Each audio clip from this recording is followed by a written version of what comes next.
Well, I think the war itself is kind of necessary because if we're always in agreement and we're always in alignment with everything, you can't actually grow. You actually start to become stagnant. And that actually, from my opinion, is what leads to divorce. Because if you don't have that pushing the envelope or pushing that boundary with one another, you'll never grow to be greater than what you currently are. And if you're stuck in that pattern, you'll never want to experience anything. You'll just want to play it safe or play it easy. And you need that, what is the saying, opposites attract, or kind of that polarity between what's stagnant and what's in motion. And if you're not in motion and you're not, pushing each other, it just becomes boring.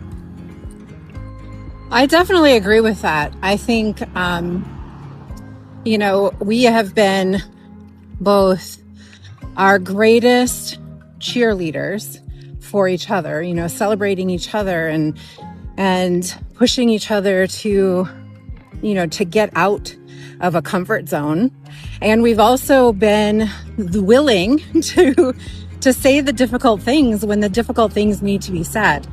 And because we have that foundation of mutual respect and admiration for each other, then we don't take it so personally when we have to have those difficult conversations.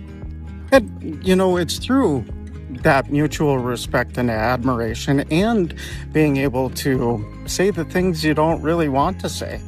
I mean, it's really easy just not to say anything and just kind of walk along and go through life and, everything's going to be hunky-dory. But back to my earlier point, if you're actually not having those, challenging questions, not necessarily having the question and then beating someone up about it, but just being like, that's not cool. That doesn't work for me.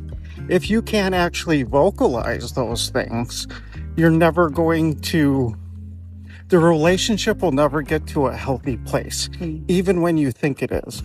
The silence is actually, I think the saying is silence is a deadly killer, and there's merit in that. Because if you're not communicating and talking and, pushing the boundaries, you're just staying stagnant.